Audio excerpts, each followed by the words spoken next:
ദൈവം നമ്മുടെ സങ്കേതവും ബലവുമാണ്. കഷ്ടങ്ങളിൽ അവൻ ഏറ്റവും അടുത്ത തുണയാണ്. ജീവിതത്തിൽ കഷ്ടങ്ങൾ വരുമ്പോൾ, നഷ്ടങ്ങൾ വരുമ്പോൾ, ജീവിതത്തിൽ രോഗങ്ങളും പ്രയാസങ്ങളും വരുമ്പോൾ അന്നേരമാണ് നാം മറ്റുള്ളവരെ ആശ്രയിക്കുവാനുള്ള മനോഭാവം ഉണ്ടാകുന്നത്, മറ്റുള്ളവരുടെ സഹായം നാം ആഗ്രഹിക്കുന്നത്, മറ്റുള്ളവരുടേതായ യഥാർത്ഥമായ ഒരാലോചന നാം ആഗ്രഹിക്കുന്നത്. പക്ഷേ അത് നാം വിചാരിക്കുന്ന പോലെ എപ്പോഴും ആഗ്രഹിക്കുന്നത് നടന്നെന്ന് വരികയില്ല. മനുഷ്യരെല്ലാം നമ്മുടേതായ അവസ്ഥകളെ കണ്ട് മനസ്സരിയണമെന്നില്ല. ഓരോരുത്തർക്കും ഓരോ മനോഭാവമാണ് നമ്മെ കാണുന്നത്.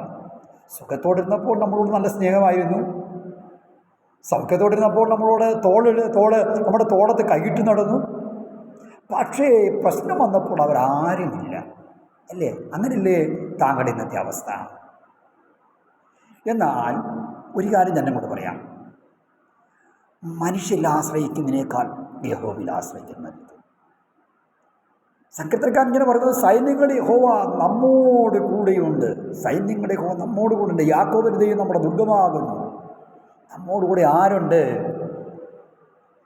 പ്രശ്നങ്ങളുടെ നടുവിൽ എല്ലാവരും ഒഴിഞ്ഞു മാറിയാലും ഞാൻ നിന്നോട് കൂടെ ഉണ്ടെന്ന് അരുളി ചെയ്തുകൊണ്ട് എൻ്റെയും നിന്റെ അടുക്കലേക്ക് കർത്താവിതാ വരുന്നു. അതുകൊണ്ട് കരുണ ലഭിപ്പാനും തത്സമയത്ത് സഹായത്തിനുള്ള കൃപ പ്രാപിപ്പാനുമായി ധൈര്യത്തോട് കൃപാസനത്തിലേക്ക് അടുത്തു വരിക എന്ന് നമ്മുടെ കർത്താവ് നമ്മളോട് ആഹ്വാനം ചെയ്യുകയാണ്. സ്തോത്രം.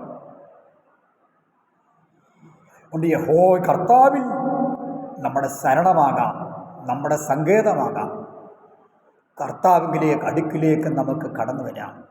എങ്കിലേക്ക് കടന്നു വരുവീൻ എന്ന് കർത്താവ് ആഹ്വാനം ചെയ്യുകയാണ്. ധ്വാനിക്കുന്നവരും ഭാരം ചുമക്കുന്നവരുമായുള്ളവരെ എല്ലാവരും എൻ്റെ അടുക്കൽ വരുന്നു വരുവിൻ, ഞാൻ നിങ്ങളെ ആശ്വസിപ്പിക്കാം. നിങ്ങളുടെ പ്രശ്നം എത്ര ഭാര്യകാരമായാലും, പ്രശ്നങ്ങളുടെ രൂക്ഷ എത്ര വലിയതായാലും, പ്രതിസന്ധികൾ എത്ര ബുദ്ധിമുട്ടിലായാലും യേശു താങ്കൾക്ക് വേണ്ടിയുണ്ട്. ഞാൻ നിങ്ങളെ അനാഥരായി വിടുകയില്ല, ഞാൻ നിങ്ങളെ ഉപേക്ഷിക്കുകയുമില്ല, ഞാൻ നിങ്ങളെ സഹായിപ്പാൻ സർവശക്തനാണെന്ന് കർത്താവ് അരുളി ചെയ്യുന്നു.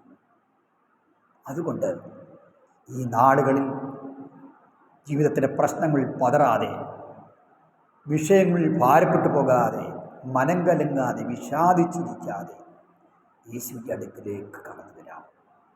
അവൻ താങ്കൾക്ക് സങ്കേതവും ബലവുമാണ്. കഷ്ടങ്ങളിൽ ഏറ്റവും അടുത്ത തുണയാണ്. കർത്താവിൻ്റെ സന്നിധിയിലേക്ക് നമുക്ക് താണിരിക്കാം. തക്ക സമയത്ത് ഉയർത്തേണ്ടതിന് അവന് ബലമുള്ള കാര്യത്തിൽ താണിരിക്കും. ഈ വചനങ്ങളാൽ കർത്താവ് താങ്കളെ അനുഗ്രഹിക്കും.